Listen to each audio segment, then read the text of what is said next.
YouTube, ça vaut quoi? Du catch sur la chaîne, tiens, ça fait longtemps. La dernière vidéo sur le catch que j'ai faite, c'était début mars, si je dis pas de bêtises, pour WrestleMania 38.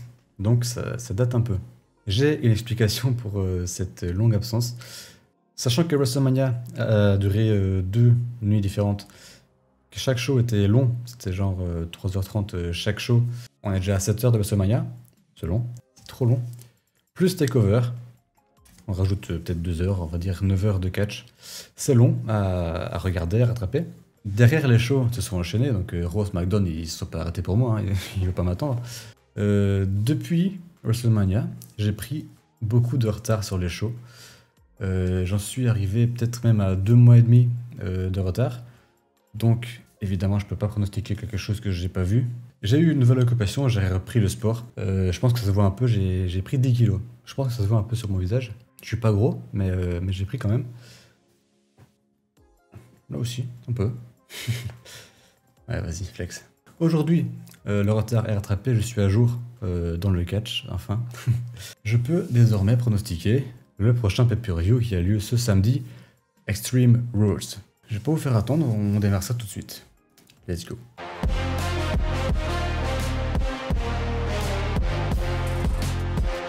On ouvre le show avec Liv Morgan qui défendra son titre de SmackDown face à Ronda Rousey. Je pense qu'elles se sont affrontées déjà 2 fois, si je dis pas de bêtises. 2 fois en pay-per-view. Les 2 fois, c'est Liv Morgan qui est sortie gagnante, mais c'était des victoires controversées. Elle a jamais réellement gagné. Il y a toujours eu une couille avec l'arbitre ou quelque chose comme ça. Ici, est-ce que Liv Morgan pourrait continuer sur cette lancée de controverses? Honnêtement, je sais pas. Sachant que son règne, il est pas ouf. Hein. C'est pas une très très bonne championne. En tout cas, on se fait chier, en vrai. Hein, je vais pas te mentir, moi je me fais chier avec Liv Morgan. Je l'aime bien, mais sans titre. Elle n'a pas le niveau d'être en tête d'affiche. Sachant que le prochain Raw, c'est la saison première, donc ce sera le premier épisode de cette saison de WWE Raw. Et sachant aussi que les gros shows arrivent bientôt, donc Royal Rumble, WrestleMania, on y sera très très vite. Il nous faut une championne à la hauteur de Main Event, ce qui n'est pas le cas de Liv Morgan malheureusement pour elle. L'histoire entre les deux, elle est plus axée sur Ronda Rousey. J'ai la sensation que c'est elle le personnage principal de l'histoire. Par exemple, son attaque sur Adam Pearce, ses problèmes avec les flics qui venaient chercher, tout ça. Bon, c'est une histoire, hein, c'était de la merde, mais ok. L'histoire est axée sur Ronda Rousey, donc à la fin elle aura le titre, c'est sûr. Je sais pas si elle l'aura à Extreme Rules, mais mon prono, moi oui, je pense qu'elle l'aura ici à Extreme Rules. Liv Morgan ne pourra pas s'en sortir comme ça à chaque fois, quoi. Elle va se faire défoncer. Mon prono, Ronda Rousey, nouvelle championne. Next, mon gars. Yeah. Bianca Belair contre Bayley. Ok, cool.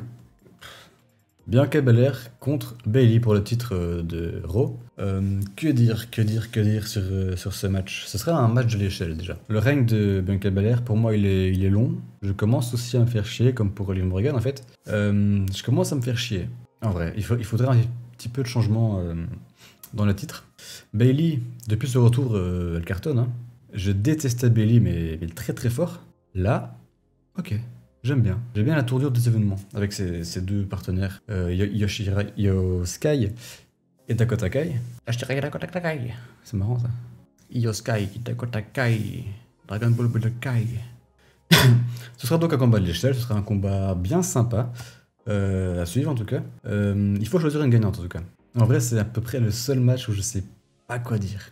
Je n'ai aucun argument. Mis à part que leur compagne, j'allais dire, leur partenaire, Io Sky et Dakota Kai vont intervenir, c'est sûr, puisqu'il n'y a pas de disqualification, elles vont forcément intervenir. Du côté des Bianca, c'est Alexa Bliss et Asuka qui vont forcément aussi intervenir.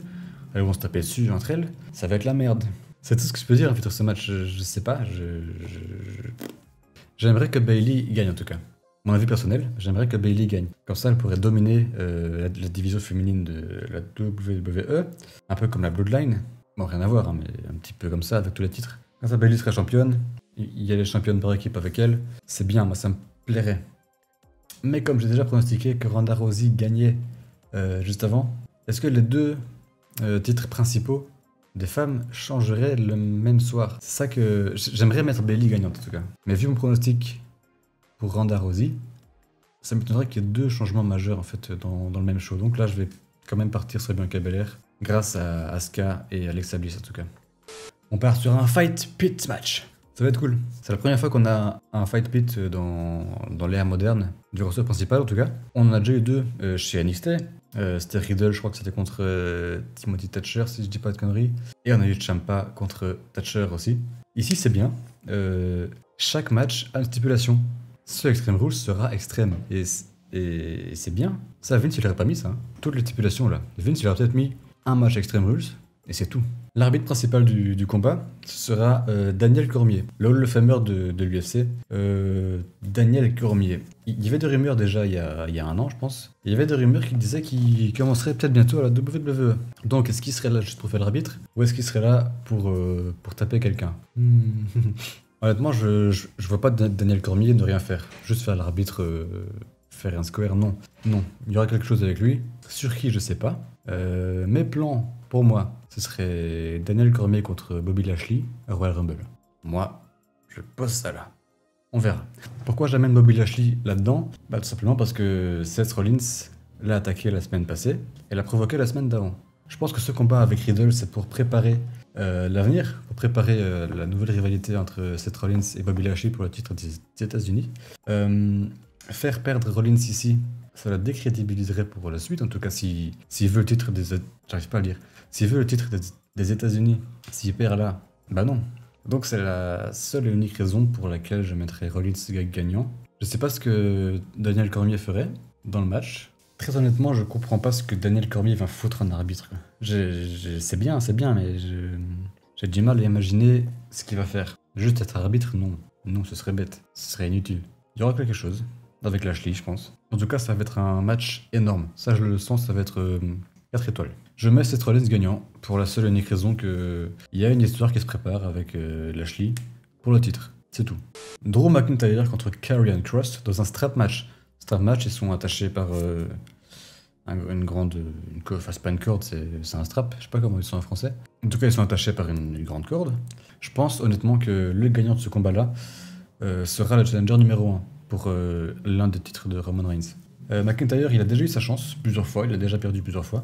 Karrion Kross, il est déjà venu provoquer aussi Roman Reigns pour le titre. C'était qu'une provocation, rien d'autre. Apparemment, Kross serait bientôt un main eventer, ça m'étonnerait pas. Ici, si je dois pronostiquer quelque chose, McIntyre c'est vu, c'est déjà vu. Kross c'est nouveau, pourquoi pas un petit peu de nouveauté. Hein. Ici, moi je dis quand même victoire de Karrion Kross avec une triche de Scarlett. Le match que j'attends le plus. Edge contre Finn Balor.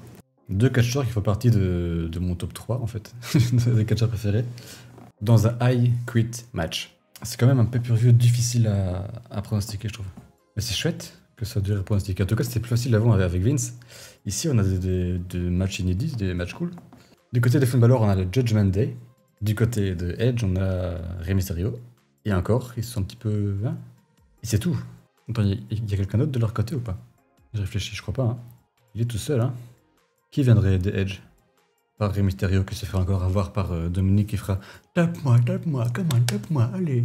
En tout cas, c'est l'histoire qui me hype le plus. Alors, en ce moment, à la WWE. Dès que Judgment Day arrive sur le ring, il se passe quelque chose. J'ai la sensation que Judgment Day est un petit peu le nouveau Bullet Club. J'ai l'impression qu'ils veulent créer quelque chose dans ce groupe. C'est pas juste un groupe comme un autre. Ça se passe bien pour l'instant. Je pense que Styles va les rejoindre. Peut-être maintenant, en fait. Peut-être Extreme Rules. Ouais, tu sais quoi, je vais dire ça. Ça vient de tomber comme ça. Je vais dire ça. Il y aura une intervention de Edge et Styles. Une confrontation entre Balor et Styles. Et il va attaquer Edge. Je pense que c'est ce qui va se passer. Et là, on aura Judgment Day, ce sera le Bullet Club, quoi. 2.0. Si ça se passe, c'est énorme. Donc, c'est mon prono. C'est très spécifique, mais intervention de Styles, victoire de Finn Balor. Et ben voilà, c'est victoire de Finn Balor. The Brawling Brute. Brawling Brute. The Brawling Brute. The Brawling Brute, c'est autre chose. Contre Imperium. Dans un 6-man tag team, good old-fashioned Donnybrook match. C'est pas plus long, non? Je peux dire un No Holds Barred ou un Extreme Rules match, plus facile. Je pense que l'appellation du match, c'est juste pour faire cool, en fait, pour faire un truc cool. On va dire que c'est un match avec des objets. Hein. Bon, c'est un match Extreme Rules. Il y aura des tables, des chaises, tout ce que tu veux. Hein. Ça va être un vrai bordel. Ça va être un 3 contre 3. Alors, je sais pas du tout si c'est un 3 contre 3 tornado ou un 3 contre 3 ou avec le tag. Je n'ai aucune idée. J'espère que c'est un tornado en tout cas, parce que sinon, c'est mieux. Là, pour le coup, bon, c'est un peu difficile à pronostiquer, mais je dirais que s'ils ont mis un 3 contre 3, c'est parce qu'on a déjà vu un 1 contre 1, 2 fois, une fois. Je sais plus. Sheamus contre Gunther. Écoute, on l'a déjà vu, c'était un match magnifique. Gunther a gagné plusieurs fois. Ici, s'ils remettaient encore le même match, le résultat serait pareil. Je pense que c'est pourquoi ils ont mis les autres avec, les partenaires, pour faire gagner Sheamus au moins une fois. Au moins une petite victoire pour eux, pour augmenter leur popularité et leur crédibilité. Parce que s'ils perdent tout le temps, c'est des merdes en fait. Mais c'est pas ce qu'on veut. On veut qu'ils aient l'air forts, et on veut qu'ils gagnent des combats. Les Brawling Brutes, en tout cas, à chaque fois, ce Brute, il me fait rire. Pete Dunne et Rich Holland se sont montrés dans la division par équipe. Ils ont battu je sais plus qui. Et ils ont perdu face à Uso, justement à cause d'Imperium. Bon, ici, je vais mettre une victoire de Sheamus, Pete Dunne et Rich Holland. Simplement parce que on a déjà vu des victoires de Gunther à plusieurs reprises. Et il faut que Sheamus gagne un peu aussi dans la rivalité pour que le ton monte. Est-ce que je peux dire? Pour que la pression monte sur Imperium. Ça va le faire, ça va le faire. Ça va être un beau match. C'est la fin de ma vidéo pronostic sur Extreme Rules. Si un ou des combats sont ajoutés vendredi à SmackDown, ils seront rajoutés dans la description. Parlant de description, tous les combats sont dans le premier commentaire épinglé. N'hésite pas à copier-coller et à me partager tes pronostics. Sur ce, bah écoute, n'hésite pas à liker, à t'abonner si c'est pas déjà fait. Et puis on se dit à très bientôt pour de nouvelles vidéos.